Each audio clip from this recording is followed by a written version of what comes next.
या 100 में 1 है, और हमें ये भी नहीं पता कि उसको एग्जैक्टली ट्रीट करने का तरीका क्या है, क्या वो 2 महीने के बाद ठीक हो जाते हैं या कभी ठीक नहीं होते। सो ये एक ऐसा एरिया है जिसके बारे में हम 100% अभी नहीं जानते, अभी बहुत सारी रिसर्च हो रही है इसमें। जी, तो जो बीमारी है उसका ये हमने यही सुना और पढ़ा कि फेफड़ों पर बहुत असर कर जाती है। कोई ज्यादा बीमार हो जाए या किसी को ऑक्सीजन की जरूरत पड़े तो क्या उनके फेफड़े पर हमेशा के लिए इसका असर हो जाता है, लंग्स पर? अगर वो ठीक हो जाए तो कितना वक्त लगता होगा ऐसे मरीजों के ठीक होने में? जी, जैसे मैंने अर्ज किया है कि आम लोग तो 10 से 14 दिन में ठीक हो जाते हैं, 80 से 85%, 90% लोग भी ठीक हो जाते हैं। लेकिन क्या इसका फेफड़ों पे क्या असर है, वो एक रेगुलर वायरस की तरह है। हम इन्फ्लुएंजा के कई मरीज भी देखते हैं कि जिनके फेफड़ों पे इतना असर होता है कि उनको आईसीयू में आना पड़ता है या वेंटिलेटर्स पे रहना पड़ता है। उसी तरह कोरोना वायरस के भी कई ऐसे मरीज मैंने देखे हैं, और कई ऐसे देखे हैं जो यंग है, बहुत 20, 25, 30 साल जिनकी उम्र है। और एक बड़ी इंटरेस्टिंग स्टडी आई थी कि वो मरीज जो 18 से 35 साल की उम्र के बीच में है, जो कि मेजॉरिटी ऑफ हमारी वर्क फोर्स है, वो आमतौर पे तो बिल्कुल ठीक हो जाते हैं। लेकिन अगर वो इतने बीमार हों कि हॉस्पिटल उनको आना पड़े, तो फिर उनके स्टेटिस्टिक्स इतने अच्छे नहीं है कि वो नौजवान लोग भी अगर वो हॉस्पिटल में दाखिल हो जाए तो उनमें से 2.7% की मौत हो जाती है, 10% के करीब को आईसीयू में रहना पड़ता है, 5% के करीब वेंटिलेटर पे चले जाते हैं। सो इम्पोर्टेंट बात यह है सबको समझने की कि कोई भी इस वायरस से बचा नहीं है, आपकी कोई भी उम्र हो, आप जवान हैं, आप बूढ़े हैं, वायरस को ये नहीं पता कि आपकी उम्र क्या है। वायरस तो सिर्फ ये पूछता है कि आप इंसान हैं। और उसके बाद कई दफा जवान लोगों को भी बहुत सीवियर इन्फेक्शन होती है, इसलिए एहतियात करना बहुत आसान है। मुझे नहीं समझ आती कि लोग इतनी बहस उस पर अभी भी क्यों कर रहे हैं, मास्क पहनने या ना पहनने पे, जबकि एहतियात करना उससे बहुत ज्यादा आसान है। फहीम साहब, मैं एक सवाल इसी पर है कि क्या करें कि ना हो कभी कोई मास्क पहन रहा है, कोई हाथ भी साफ रख रहा है, कितनी बार साफ रखे? बाहर गया है तो आकर कहा जाता है कि आप कपड़े बदल लें, उसे धोने के लिए दे दें या फिर नहा लें। जैसे आप सब्जी लेकर आते हैं तो लोग बाहर रखते हैं, बहुत सारी चीजें जो हैं अब वो कुरियर से आ रही हैं तो लोग उसे 2 दिन के लिए बाहर छोड़ देते हैं। 2 दिन के लिए छोड़ें या 2 घंटे के लिए छोड़ें, नए कपड़े खरीद कर ला रहे हैं तो क्या करें? ऐसे बहुत सारे प्रैक्टिकल सवाल हैं लोगों के जो वो करना चाहते हैं। लिफ्ट में जाते हैं तो अब पता नहीं कि उससे पहले कोई कोविड का मरीज गया है या नहीं गया है, हाथ छू लिया, कहीं गलती से चेहरे को छू लिया, तो क्या करना चाहिए कि हो ही ना? जी, अब ये बड़ा अच्छा सवाल है। देखिए, मैं इसको यूं कहता हूँ कि अगर मैं आपको कहूँ कि आपको 10 मील दूर जाना है तो आपके पास 3 तरीके हैं। या तो आप भाग के चले जाइए, या आप कोहनियों के बल रेंगते हुए चले जाइए, या आप चल के चले जाइए। और आपको खुद समझ आ गई कि जो वाहिद तरीका है शायद वो चल के जाना है, क्योंकि अगर आप भागेंगे 10 मील तो अनलेस कि आप एक प्रोफेशनल रनर हैं, आप थक जाएंगे। 1-2 मील के बाद आपको रुकना पड़ेगा। और अगर आप रेंग के जाएंगे तो आपको शायद सारी जिंदगी लग जाएगी। मैंने ये मिसाल इसलिए दी है कि कोविड इसी तरह एक लंबा मामला है, 10 मील की तरह। शायद हमें इसमें 1 साल जीना पड़े, इसके साथ 1.5 साल जीना पड़े। तो हमें एक्सट्रीम्स पे जाने की जरूरत नहीं है, ना भागने की जरूरत है, ना रेंगने की जरूरत है। अब ये क्यों है? एग्जाम्पल इसकी है कि अगर आप एक मास्क पहन ले, मैं आपको दिखा देता हूँ, मुझे पता है कि हमारे लोगों को अंदाजा है, लेकिन इस मास्क की मैं बात कर रहा हूँ। अगर ये मास्क आप पहन लें रोजाना, और अगर आपके पास इस तरह का मास्क है और अगर आप हाई रिस्क हैं तो आप बेशक ये वाला मास्क पहन लें। ये मास्क पहन के हाथ धोइए और हुजूम से बचिए, जहाँ पे भी बहुत बड़ा क्राउड है उससे बचे।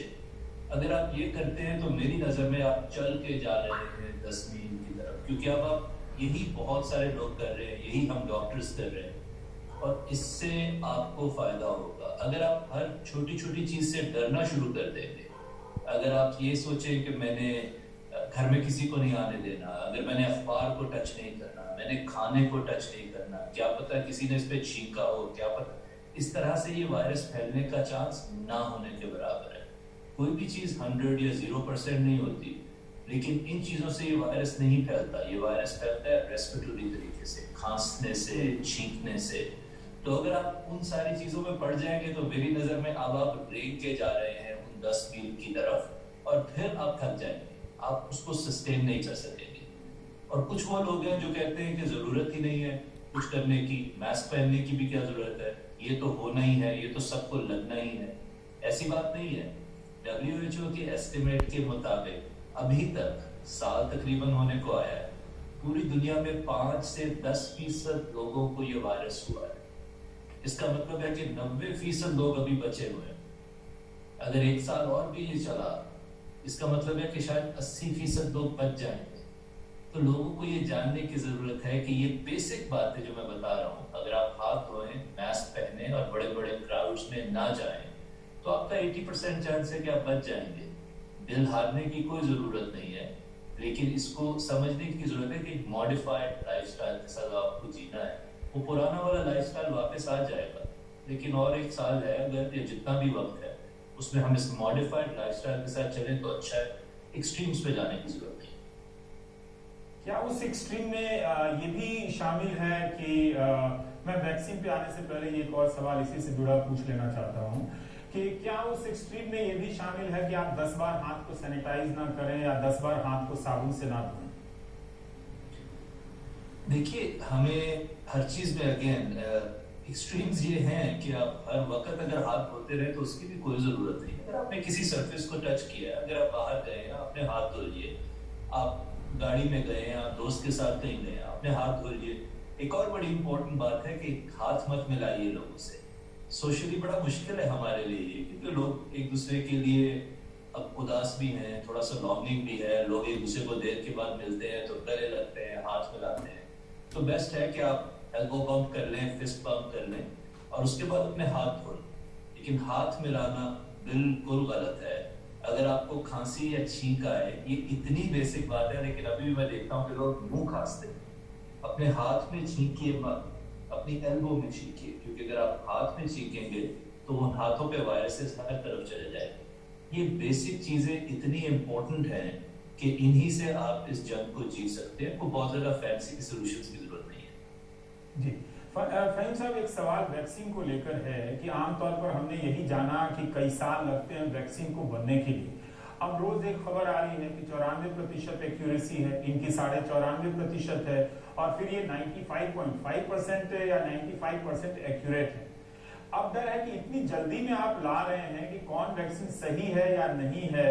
वो ठीक है कि अभी हम तक नहीं पहुंची है, लेकिन जानने के लिहाज से भी हम किसे सही माने कि इस कंपनी की वैक्सीन की जो खबर छप रही है चारों तरफ, जिसे लेकर हम सपने देख रहे हैं, वो ज्यादा सही है या सही के करीब है? जी, दो सवाल है यहाँ। एक तो कि वैक्सीन इतना जल्दी कैसे बन गई, और दूसरा ये कि हम किसको बेहतर माने। जो जल्दी बनने का काम है, मेरा नहीं ख्याल कि उसमें कोई कॉर्नर्स कट किए गए हैं, मेरा नहीं ख्याल कि उसमें कोई क्वालिटी को कॉम्प्रोमाइज किया गया। उसकी वजह ये है कि बहुत सारी रिसर्च जो इस वैक्सीन के लिए, जिसमें पहले 2-3 साल लग जाते हैं, वो रिसर्च SARS-1 के लिए हो चुकी थी। जो SARS आया था 2003 में, उसकी वैक्सीन ऑलमोस्ट तैयार थी, लेकिन उसकी जरूरत नहीं पड़ी क्योंकि वायरस खुद ही खत्म हो गया। तो बहुत सारी इनिशियल रिसर्च को यूज किया गया है जो और वैक्सीन के लिए थी, उसमें 2-3 साल बच गए। उसके बाद वैक्सीन में बहुत सारे ऐसे ट्रायल्स होते हैं जो सीक्वेंशियल चलते हैं, पैरेलल नहीं चलते, क्योंकि ड्रग कंपनीज अपने पैसे जाया नहीं करना चाहती। तो वो आहिस्ता आहिस्ता एहतियात के साथ ट्रायल्स करते हैं एक सीक्वेंस में। इस दफा गवर्नमेंट्स ने चूंकि उनको कहा कि हम तुम्हें $1 बिलियन दे देंगे, अगर तुम्हें जाया भी करना पड़े तो पैसे जाया करो, लेकिन सीक्वेंशियल करने की बजाय अगर 10 स्टेप्स है और आप पहले एक करेंगे, फिर दूसरा, फिर तीसरा, गवर्नमेंट ने कहा कि तुम इन 10 को इकट्ठा शुरू कर दो, और इनमें से जौन सा 1 या 2 सक्सेसफुल होंगे, तुम बाकी के 8 को जाया कर दो, हम तुम्हें उसके पैसे दे देते हैं कि तुम्हारे पास नुकसान ना हो। मैं बिल्कुल सादा जुबान में आपको वो बात समझाना चाह रहा हूँ, जिससे लोगों को ये पता चले कि जल्दी क्यों बन गई। और वैक्सीन भी जल्दी बन सकती है, लेकिन उनके लिए फाइनेंशियल रिस्क होता है कंपनी का, इसलिए वो बनाती नहीं। सो पहली तो ये बात है कि जो टाइम कंप्रेशन है, मेरा नहीं ख्याल कि उससे क्वालिटी कॉम्प्रोमाइज हुई है।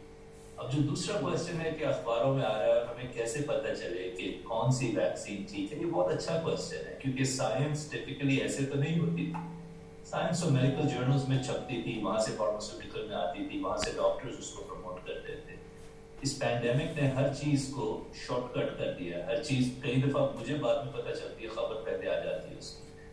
सो ये इम्पोर्टेंट है कि हम इंतजार करें मुकम्मल डेटा का। फाइजर की वैक्सीन आ गई है, मॉडर्ना की आ गई है, ऑक्सफोर्ड की आ जाएगी और 1 महीने 2 में और भी आएंगी। तो हमें उनकी मुकम्मल तहकीक का इंतजार करना चाहिए। जब वो साइड इफेक्ट प्रोफाइल पूरा उसका डेटा हमारे सामने आ जाएगा, फिर मैं बड़ी खुशी से दोबारा आपको आके बता सकता हूँ कि कौन सी वैक्सीन बेहतर है और क्या उनके फायदे नुकसान है। इस वक्त तो कंपनी ने बड़ी लिमिटेड सी इंफॉर्मेशन दी है कि जिसकी बेसिस पे हमें उम्मीद तो है कि ये सब अच्छा है, लेकिन कोई हतमी फाइनल बात नहीं की जा सकती। जी। तो फिर मैं दो और सवाल आपसे पूछना चाहता हूं कि कई लोग कहते हैं कि नहीं नहीं, कोरोना का जो वायरस है अब कमजोर पड़ गया है, अब उस तरह से जान नहीं लेता जैसे मार्च के महीने में लिया करता था। इस तरह की बातें होती हैं। और दूसरा कि इस तरह के बहुत सारे चलते हैं कि आप ये खा लें तो आपके शरीर में जो बीमारियों से लड़ने की जो रेजिस्टेंस पावर है वो बढ़ जाती है। आप जैसे हम लोग च्यवनप्राश खा लेते हैं या कोई कुछ और खा लेता है, कोई धूप में लेट जाता है विटामिन डी के लिए, कोई विटामिन डी का सप्लीमेंट लेने लगता है। तो क्या ये दोनों सवाल का जवाब मैं जानना चाहता हूं कि अब इतने महीने के बाद जो लेटेस्ट रिसर्च है वो क्या है? जी, लेटेस्ट रिसर्च ये है कि वायरस कमजोर नहीं हुआ, हम मजबूत हो गए हैं। क्योंकि पिछले 9 महीने में हमें अब समझ आ गई है कि ये वायरस ब्लड क्लॉट्स करता है और उसको हम ट्रीट कर रहे हैं। हमें समझ आ गई है कि डेक्सामेथासोन से इस वायरस में शरह अमवात जो मोर्टेलिटी रेट है वो कम हो जाता है। तो हमारे ट्रीटमेंट प्रोटोकॉल्स पहले की निस्बत ज़्यादा वेल डिफाइंड हैं, हमारे डायग्नोस्टिक टेस्ट ज़्यादा अवेलेबल हैं। सो उसकी वजह से ऑफ कोर्स मोर्टेलिटी जो शरह अमवात है वो कम हो गई है। तो ये तो बात दुरुस्त है, लेकिन वो इसलिए नहीं है कि वायरस कमजोर हुआ है, हम मजबूत हो गए। जो दूसरी क्वेश्चन है आपका कि क्या खाया जाए, लेटा जाए या ना लेटा जाए, देखिए इसमें 2 राय है। एक तो है कि एक शख्स पर्सनली क्या अपने लिए बेहतर महसूस करता है, वो जो चाहे करे। एक शख्स समझता है कि उसको कोई चीज खाने से फायदा होता है या धूप में लेटने से फायदा, जरूर करे, मतलब हर एक शख्स की अपनी आजादी है। लेकिन मेरा ख्याल है प्रमोट हमें सिर्फ उस चीज को करना चाहिए जो साइंटिफिक। अब साइंटिफिकली इनमें से शायद ही कोई चीज है जिसका कोई क्लियर सबूत मौजूद हो। धूप में लेटना एक अच्छी बात है, उसका क्या नुकसान है? विटामिन डी जरूर आपको उससे मिल सकती है, अच्छी बात है। लेकिन ये कहना कि फलां चीज खा लेने से इम्यूनिटी बढ़ जाएगी, फलां विटामिन खा लेने से या फलां फ्रूट या वो जड़ी बूटी खा लेने से मुझे कोई कोरोना में फायदा हो जाएगा, मेरा ख्याल है ये गलत है। क्योंकि इस पे एक तो तहकीक नहीं है, दूसरा ये कि इन चीज़ों के नुकसान होते हैं। क्योंकि जब आप गलत जगह फोकस लगा लेते हैं तो जो सही जगह फोकस लगना होता है मास्क पे, अब वही लोग, मेरी एग्जाम्पल क्या है कि ये लोग अगर वो सारी चीजें आप खाते हैं, फिर आप एक शादी पे चले जाते हैं जिसपे 200 लोग आए हैं, तो कौन आपको अक्लमंद करेगा? इससे बेहतर था कि आप वो कुछ ना खाते, लेकिन आप उस शादी पे ना जाते जहाँ 200 लोग हैं।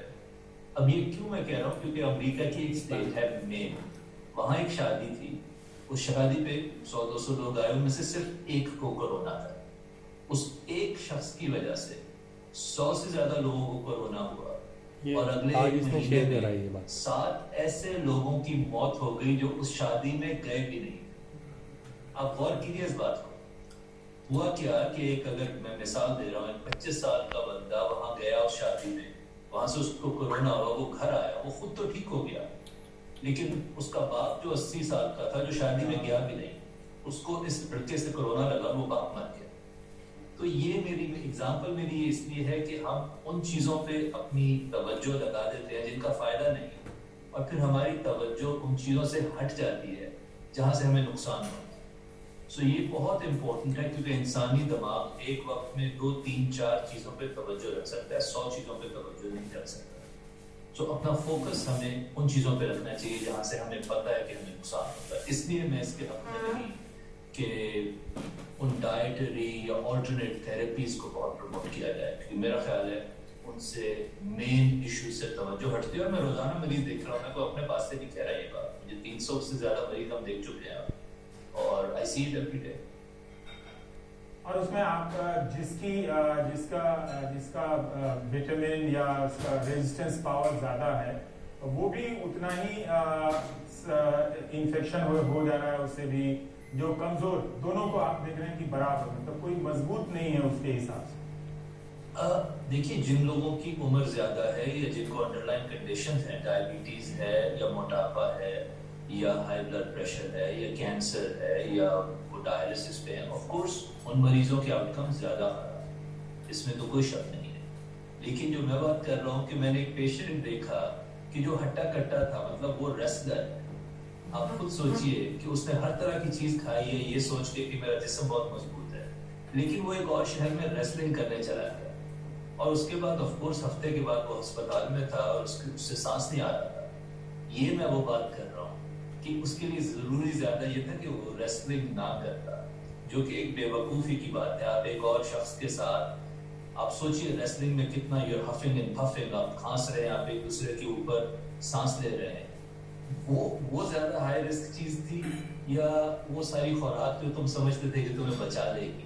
तो मुझे बार बार ये मैं रोज देख रहा हूँ कि लोग अपनी मर्जी की वो चीजें खा के जिनसे उनके ख्याल में इम्यूनिटी बढ़ जाती है, वो चीजें खाने के बाद वो ऐसी बेवकूफी का काम करते हैं कि अगर उन्होंने वो काम ना किया होता तो बस ठीक था।